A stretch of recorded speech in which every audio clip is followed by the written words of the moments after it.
Tanto en lo natural como en lo espiritual, el hambre y la sed nos mueven a hacer algo para satisfacer esa necesidad. No eres saciado quedándote acostado. Si tienes hambre y sed, te levantas y tratas de saciar. Ahora, tanto en una como en otra, natural o espiritual, muchas veces nos equivocamos en cómo tratar de satisfacer esa necesidad.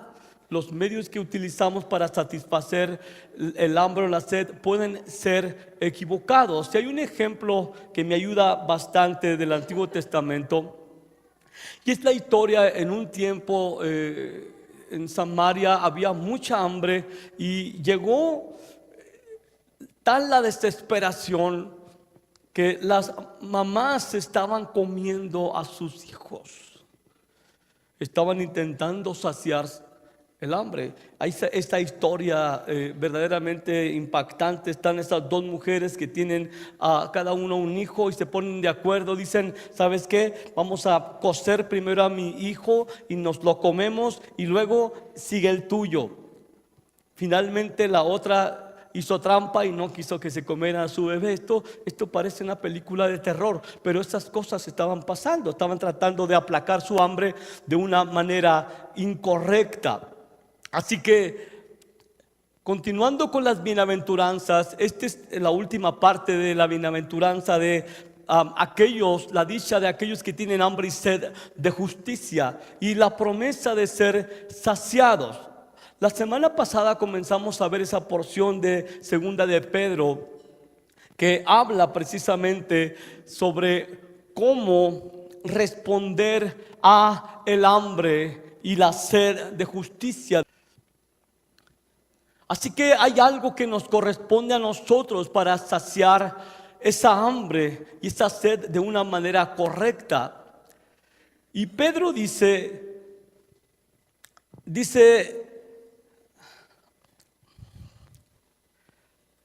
por esta razón, también obrando con toda diligencia, añadan a vuestra fe virtud.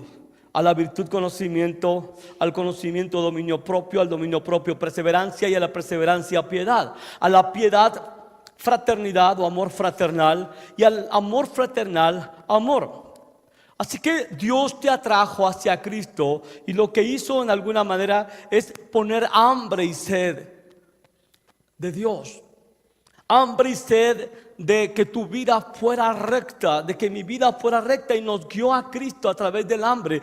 Pudimos por su gracia creer el Evangelio y seguimos creyendo. Ahora Pedro el apóstol nos dice, no se queden solamente en esa etapa de haber creído en Cristo para ser salvados y ser perdonados. Es bueno, pero tienen que añadir a esa fe otras cosas.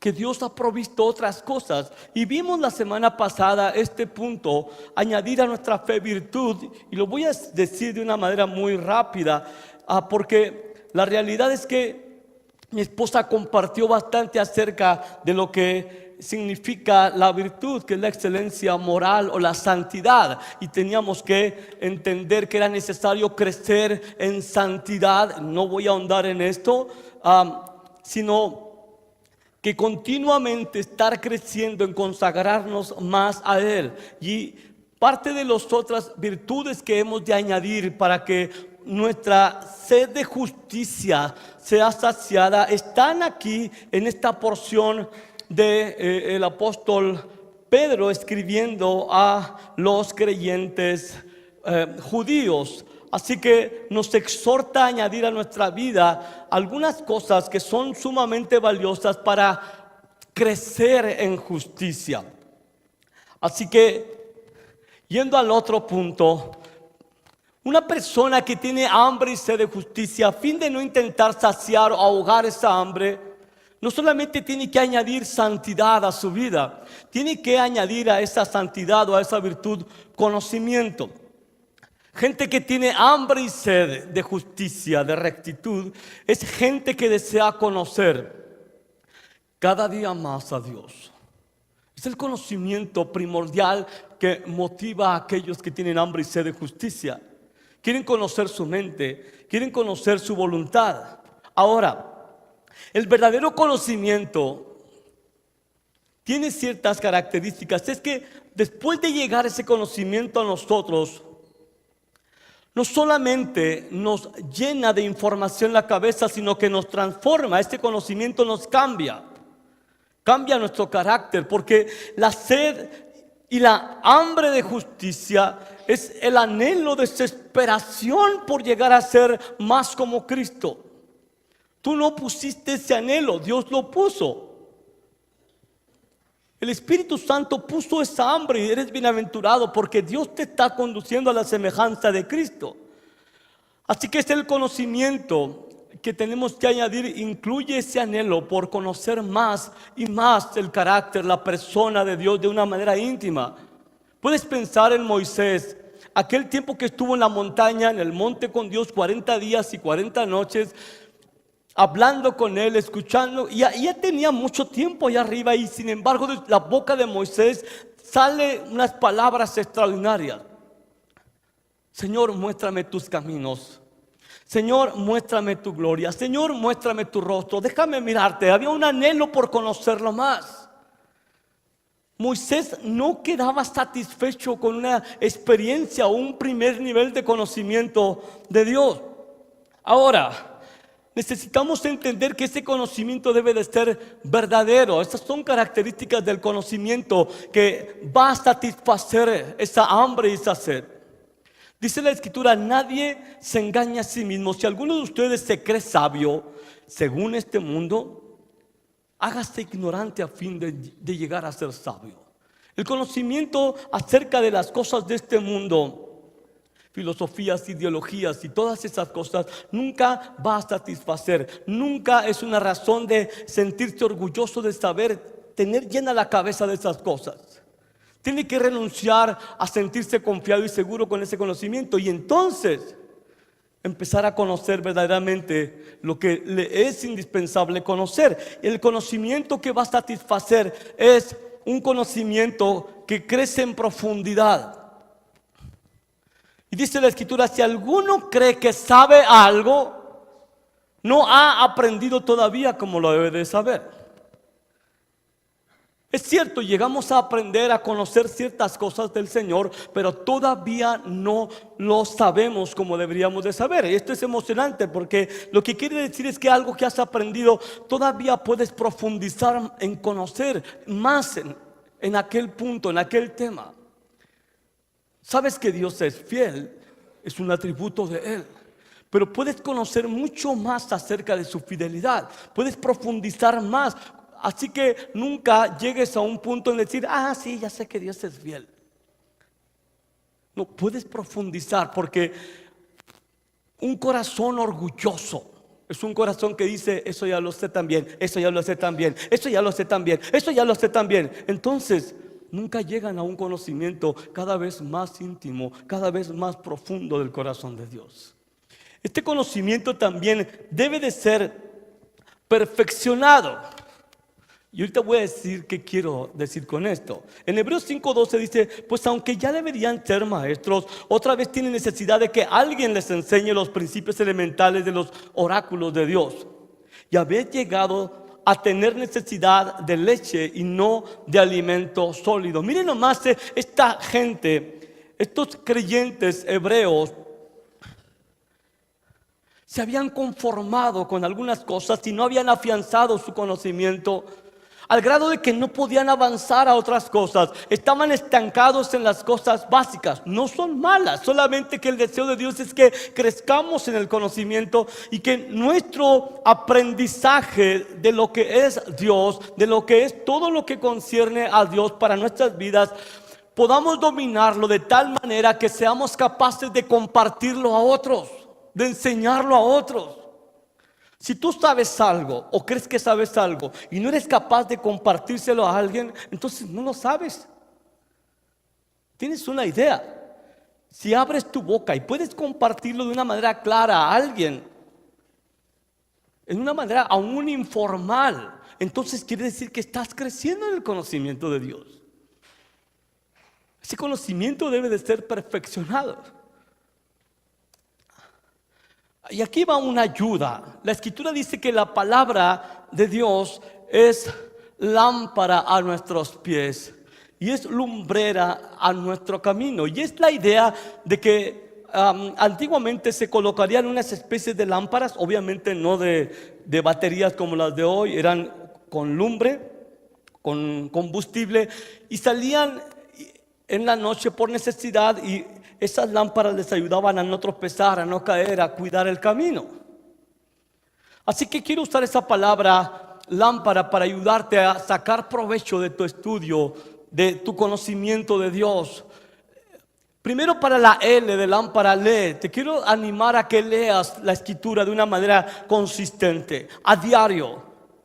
O si la vas a escuchar, que sea a diario.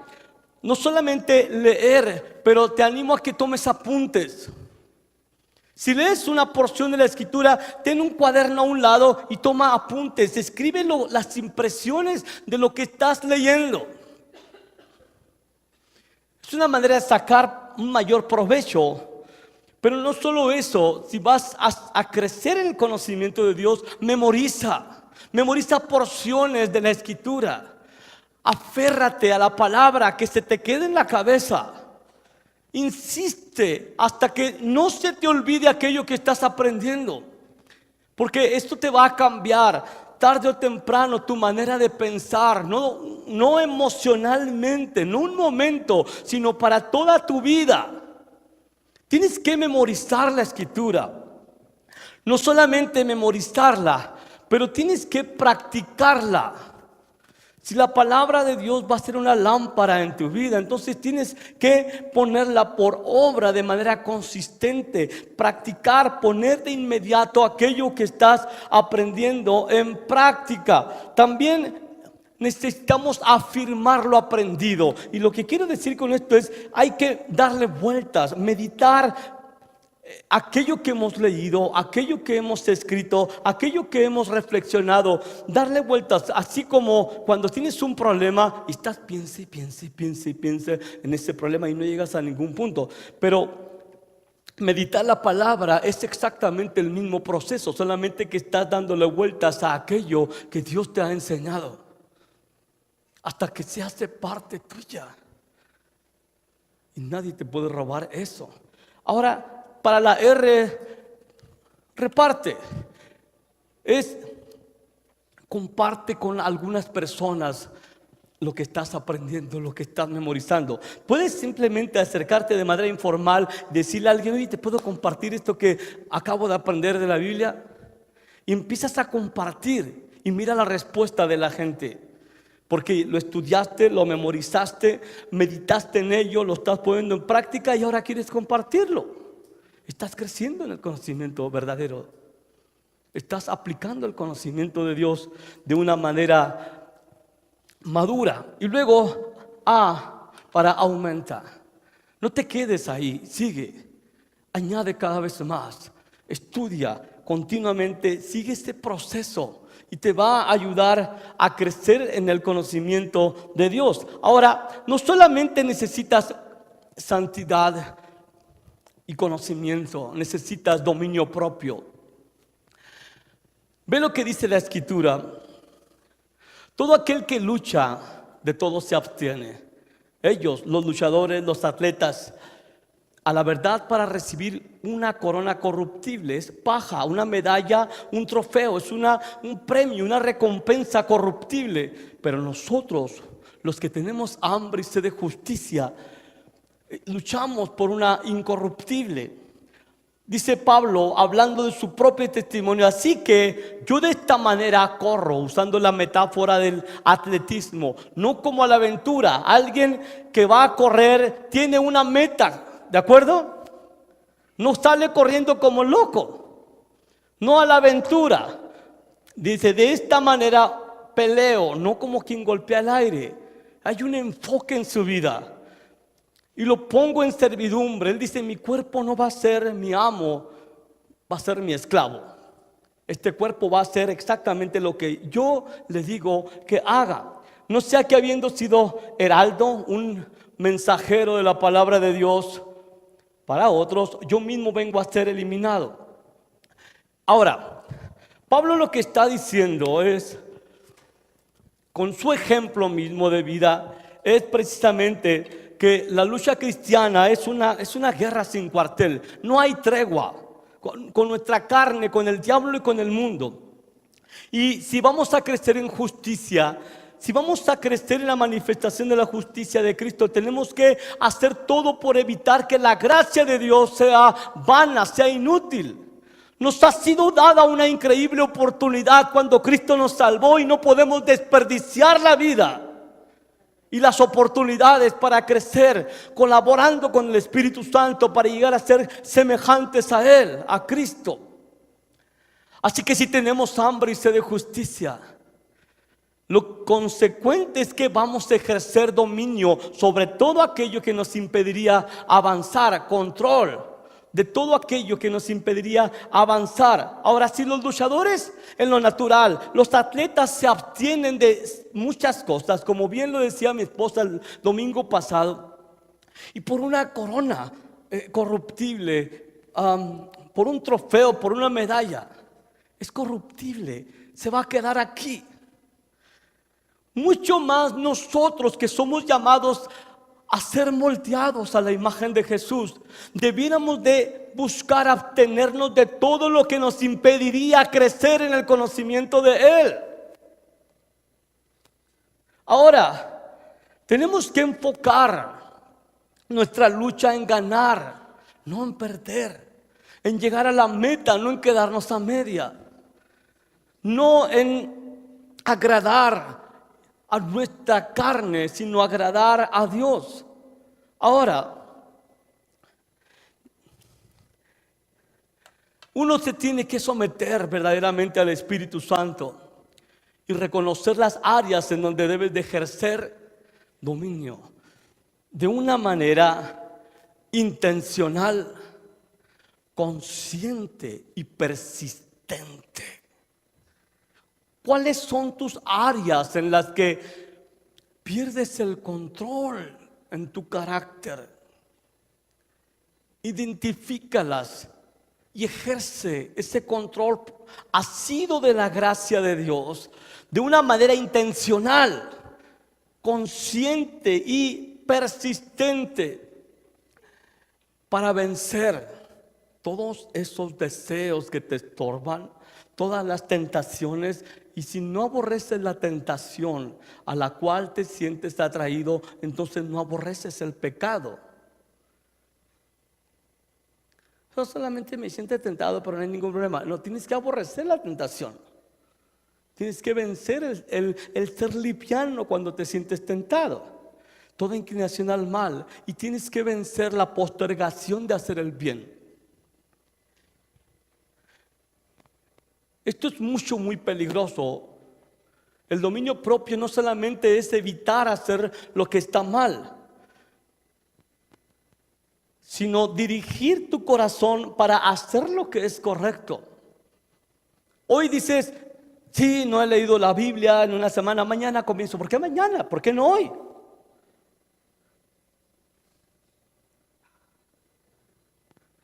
Oh, sí, hace mucho no ayuno, pero mañana comienzo. ¿Por qué no ahora? Oh, tengo que hablar a la gente de Cristo, pero la siguiente semana empiezo. ¿Por qué? El dominio propio, si tienes hambre y sed de justicia, es obligar a tu corazón, dirigir tu corazón a hacer lo correcto, porque es hambre y sed de justicia si la tienes. Ahora, uno tiene que dominar sus pensamientos. Los pensamientos del justo están inclinados hacia el bien, hacia la rectitud de Dios. Todo lo que es verdadero, todo lo que es justo, todo lo que es puro, todo lo que es honesto, todo lo que es digno de alabanza, en esto piensen. Cultiva, obliga tu mente cuando quiere divagar, ejerce control y enfócate en pensar en cosas verdaderas, en cosas santas, en cosas puras. Es dominio propio, tengo que controlar mi cabeza. Tengo que controlar mis emociones y mis sentimientos. Tengo que ejercerlos porque para Moisés un arranque de ira le costó no entrar a la tierra prometida. Tengo que controlar la envidia, los celos, el enojo, todas esas emociones nocivas que son de la carne. Tengo que dominarlas, eso es dominio propio. Tengo que canalizar mis emociones y expresarlas con cordura. Si voy a ejercer autocontrol por la gracia de Dios, tengo que cuidar mi lengua. La boca del justo habla sabiduría, dice la Escritura.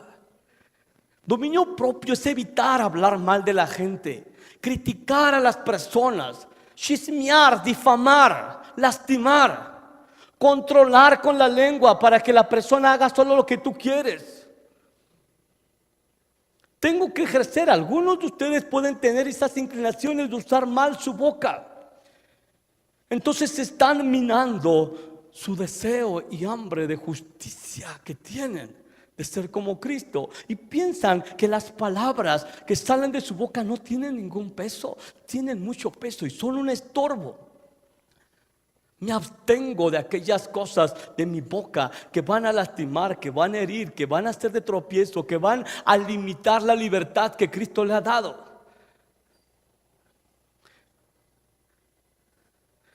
Tengo que controlar, tengo que dominar mis actitudes. Tengo que ejercer dominio en mis actitudes.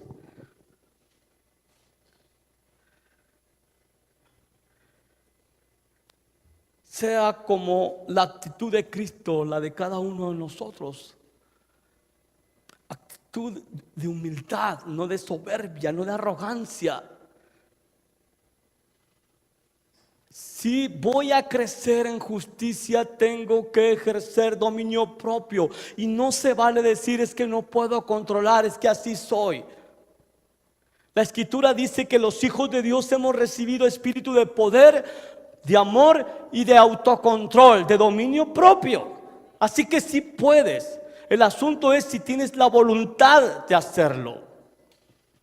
Si tienes hambre y sed de justicia, si no te importa lo que sale de tu boca, tus actitudes o cómo se descontrolan tus pensamientos, tus emociones, si no te preocupa en absoluto eso, yo dudaría que has tenido un encuentro con la cruz. Porque cualquier persona que se equivoca con su lengua, con sus pensamientos, con sus actitudes, se duele.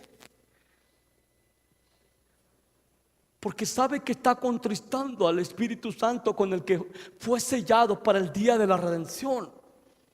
¿Qué palabras salen de tu boca hacia tus parientes? ¿Qué actitudes tienes hacia tu esposa, hacia tu esposo, hacia tus padres, hacia tus hermanos?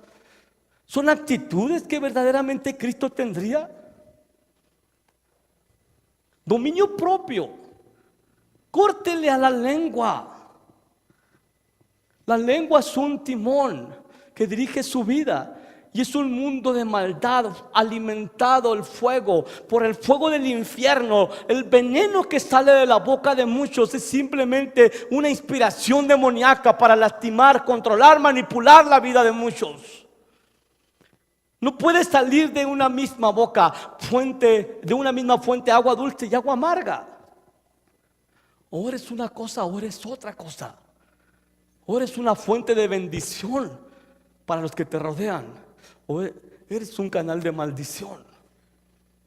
Pero un hijo de Dios no maldice, no critica, no difama, no chismea.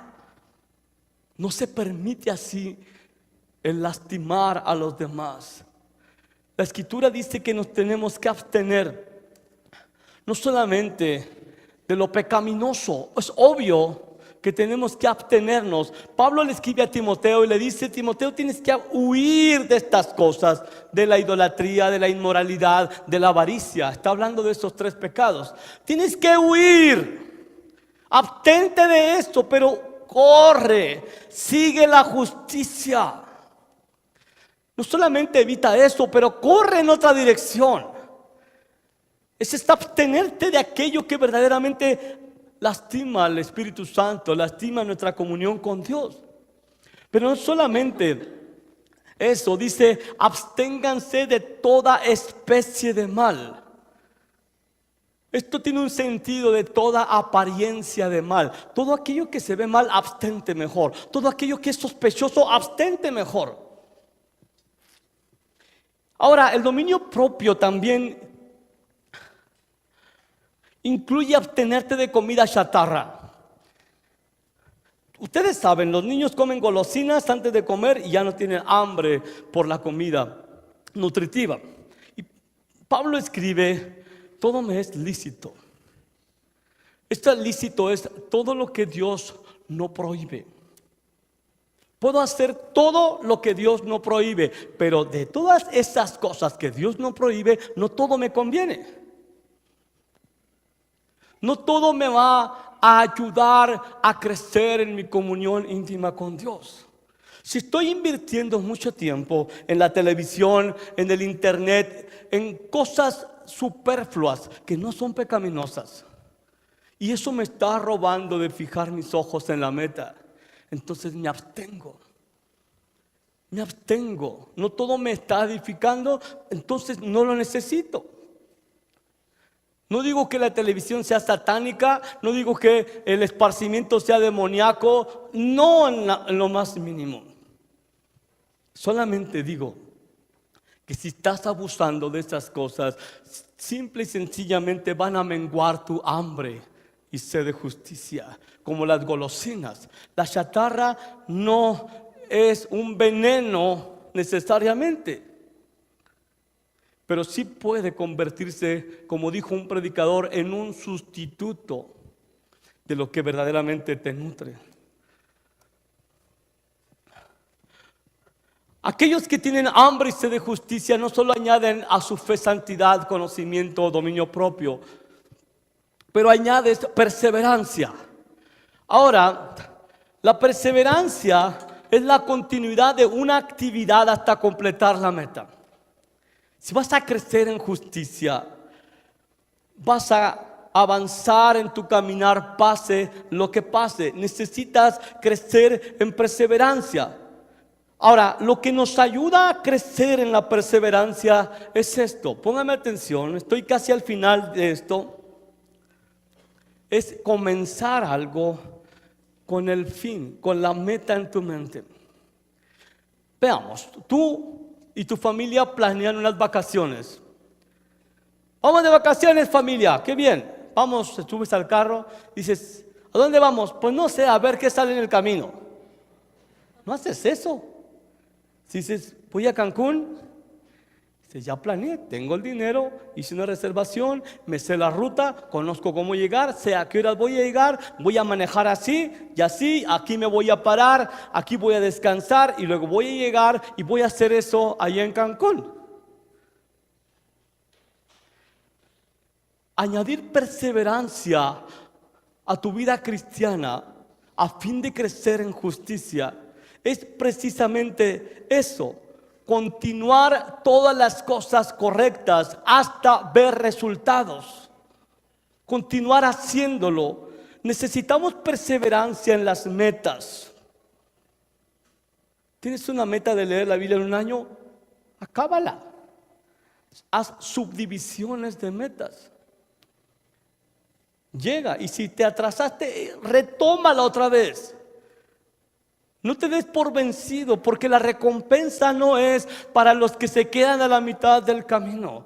La recompensa es para los que acaban su carrera. Es para los que llegan a la meta. La perseverancia es eso. Dios no recompensa solamente las buenas intenciones, sino el fruto de la perseverancia. Pablo, escribiendo, dice, ¿no sabéis que los que corren en el estadio, todos a la verdad corren, pero uno solo se lleva el premio? ¿Cuál? El que llega a la meta. Así que dice, corran de tal manera que lo obtengan. Si vas a ganar una carrera en lo natural, no te vas caminando como si fueras a un paseo. Corres, quieres llegar y corres y corres y corres y te esfuerzas como si fuera el único que tiene que llegar a la meta. Y no te detienes.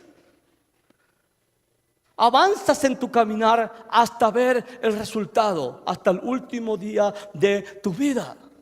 Mantienes la fe, sigues peleando la buena batalla de la fe, perseveras en las pruebas, perseveras en las persecuciones, perseveras en las dificultades, perseveras en seguir incrementando tu vida de servicio a otros, perseveras en la oración, perseveras en el dar, perseveras en el servir.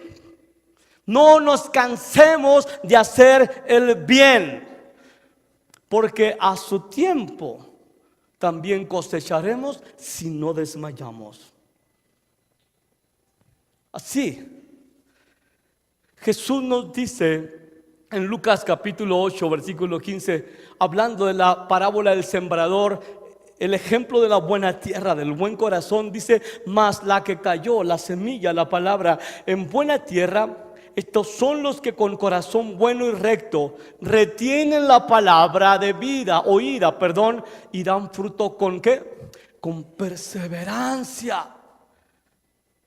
Retienes la palabra y porque tienes un corazón bueno y recto, y entonces das fruto porque perseveras en esa palabra. Vela lo que está diciendo el Maestro Jesús.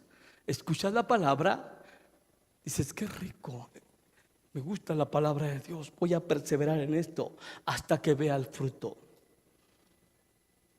No la escuchas y se te olvida. Si eres alguien que tiene hambre y sed de justicia, vas a retener, a obligar tu corazón a retener la palabra, perseverar en ella hasta dar fruto. Amén.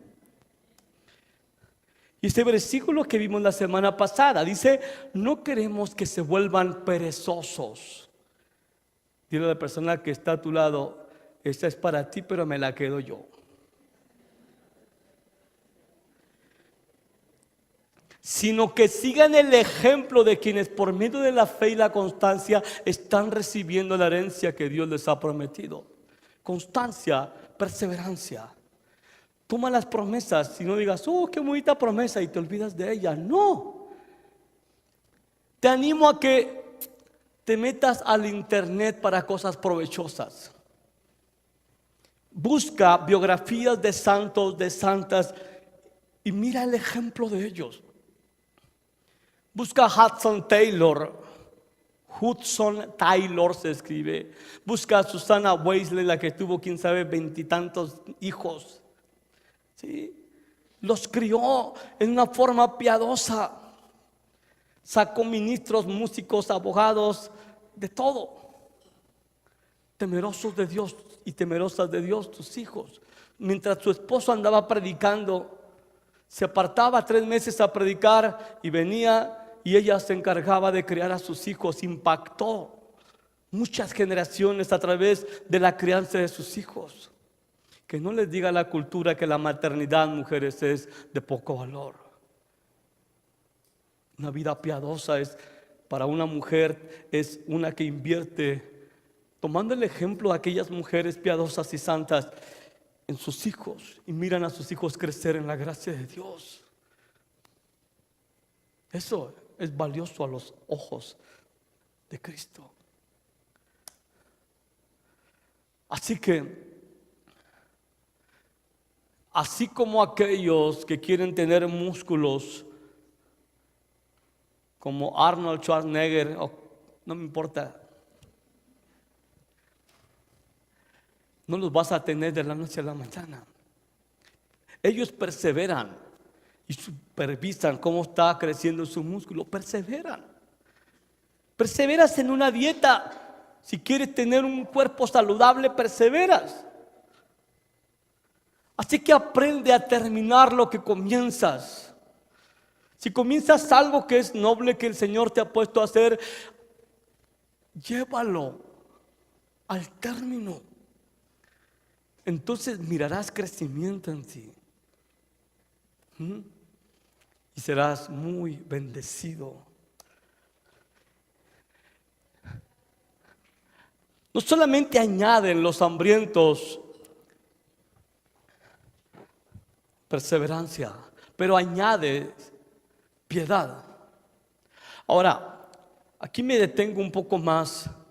La piedad lo voy a resumir en palabras muy simples. ¿Qué es la piedad? La piedad es la devoción intensa por Dios y por las cosas que son santas. Así que una persona piadosa, en términos simples, es una persona que tiene una devoción por Dios y por todas las cosas que giran en torno a Él. Así que añadimos piedad a la perseverancia. Nunca sacas a Dios de la ecuación. Pablo le dice a Timoteo: mira, Timoteo, tú que vives en una cultura en donde el culto al cuerpo, al físico es lo primero, debes de saber que el ejercicio físico, le dice, aprovecha para poco y tiene solamente recompensa para esta vida. Que los aplausos, wow, qué fuerte, y ya se acabó.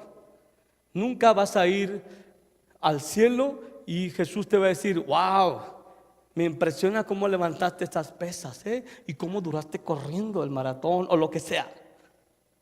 La recompensa es para esta vida, punto. Pero la piedad, dice Pablo, trae recompensa para esta vida y para la venidera. Y por tanto dice: ejercítate en la piedad. Ahora, escuche bien, cuando Timoteo está leyendo la carta de Pablo y lee esta palabra, ejercítate, a mí me parece que le estalló la cabeza cuando leyó ejercítate en la piedad, porque era una palabra con la cual Timoteo estaba muy familiarizado. Era algo propio de la cultura griega, esa palabra ejercítate en la piedad. Y la palabra ejercítate tiene un sentido en el griego original de desnudarse. Y déjeme ver la palabra exacta: desnudarse o quitarse.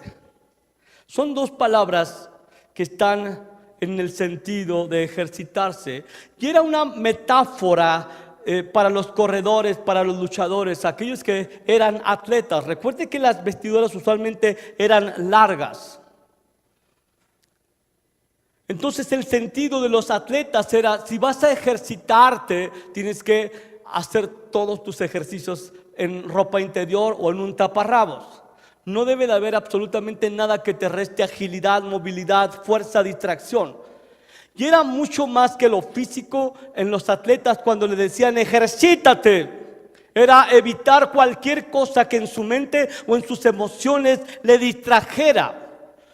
Era decirle: tienes que tener una concentración tan aguda en la meta que tienes por desarrollar estos músculos. Y me hace pensar en la película de Sylvester Stallone, Rocky, que se levantaba a las 4 de la mañana, se hacía su vaso con no sé cuántos huevos crudos, se los tomaba y a correr. Todos los días, todos los días, todos los días, todos los días. Parecía toro bufando, pero él tenía algo en mente, tenía una pelea por ganar adelante. Así que la palabra ejercítate en el griego es de donde nosotros obtenemos la palabra gimnasio.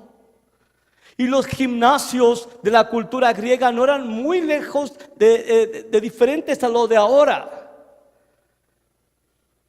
Entrenaban arduamente, entrenaban intensamente en fuerza, en agilidad, en velocidad, porque sabían que venía una competencia. A los griegos les debemos la palabra gimnasio, las olimpiadas. Eran personas sumamente disciplinadas en el ejercicio físico. Sufrían. Eran como esos boxeadores que no piensan otra cosa más que cuando están golpeando el costal, pum, pum, pum, pum, pum, pum, y saben que están viendo ahí a su contrincante. Ejercítate, le dice Pablo a Timoteo. Ejercítate. Entrenar, voy a ahondar en esta definición de ejercítate, de gimnasio. Entrenar desnudo o usar un taparrabos correctamente, desnudo, ligeramente vestido como para un atleta griego en un evento deportivo, con una completa fuerza física, emocional, como cuando se trabaja intensamente en un gimnasio. Todas estas cosas le vinieron a la mente a Timoteo. Él entendía lo que Pablo estaba diciéndole. Ejercítate para la piedad. ¿Qué le está diciendo? Si vas a ser una persona piadosa, necesitas concentración, necesitas esforzarte, necesitas abstenerte, necesitas verdaderamente hacer la prioridad en tu vida, crecer en una forma piadosa. Tienes que quitarte todo lo que te estorba, todo aquello que te roba concentración de buscar la semejanza de Cristo, de cumplir el propósito por el cual Dios te llamó. Ejercítate para la piedad. Pedro dice, añadan a la perseverancia piedad. Ahora, es un entrenamiento riguroso el que Pablo le está implicando a Timoteo que debe de tener en todas las cosas en su devoción por Dios. Una disciplina rigurosa como un hijo de Dios. No, en ninguna manera le está diciendo Pablo, llévatela calmada, mira, Dios se va a encargar de todo. Le está diciendo, comprométete, enfócate, suda, esfuérzate en hacer aquello para lo cual fuiste llamado. No es fácil levantarse a orar en las mañanas. No es fácil disciplinarte en leer todos los días la Escritura. No es fácil disciplinarte en huir de la tentación. No es fácil disciplinarte en salir y evangelizar todos los días. No es fácil. Por eso Pablo dice, ejercítate para la piedad. No es fácil ejercitarte en cuidar tu lengua. Ejercítate para la piedad. Y que tu ejercicio, es el sentido, vaya gradualmente aumentando la resistencia. Si hoy podías levantar 10 kilos, en una semana debes de poder levantar 15 kilos, en otra semana 20 kilos, y así sucesivamente. Si hoy oras 10 minutos y te quedas dormido, tienes que perseverar y luego aumentar tu tiempo. Si hoy lees un capítulo, entonces si tu hambre aumenta, tienes que leer más la Escritura. Ejercítate para la piedad. Si hoy le hablas una vez al mes a alguien de Cristo, ejercítate para la piedad. Háblale a toda la gente que puedas en un mes. Como el tipo ese de las rastas que Dios lo usa en sanidades en las calles. Él empezó con una meta de decir, voy a orar por 10 personas diarias. Diarias. Al principio no sanaba a nadie, pero se ejercitó. Ejercítate. Ahora,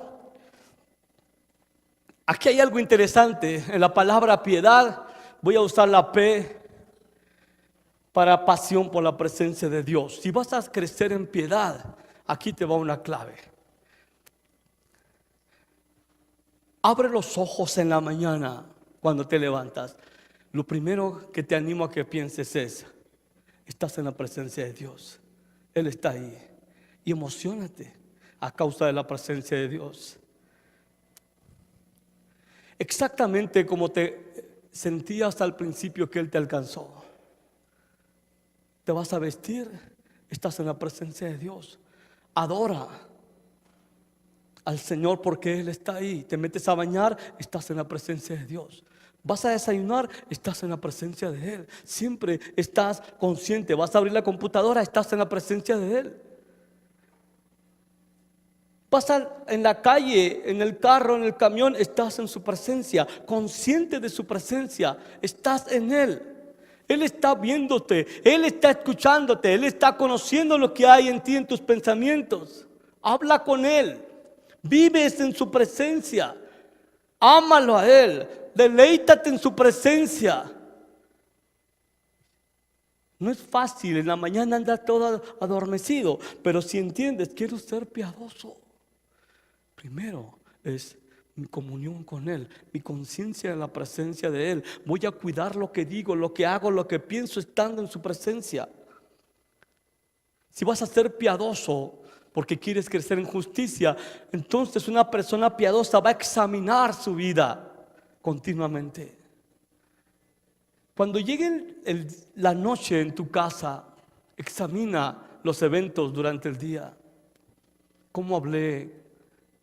Dije palabras hirientes, tuve malos pensamientos. Arregla cuentas con Dios. Dile: Señor, fallé en esto este día. Allí en tu cama, no importa. Examínate. Dile como el salmista David: Señor, examíname y ve si hay iniquidad, camino de perversidad en mí. Líbrame de los errores que me son ocultos. Si vas a ser una persona piadosa, esto es lo que hace una persona piadosa: se examina, no toma a la ligera sus fallas. Una persona piadosa también dirige su corazón hacia los deseos de Dios. ¿Qué desea Dios para ti? Entonces tu carne desea otra cosa, pero Dios desea esto. Obligas a tu corazón a ir en pos de los deseos de Dios.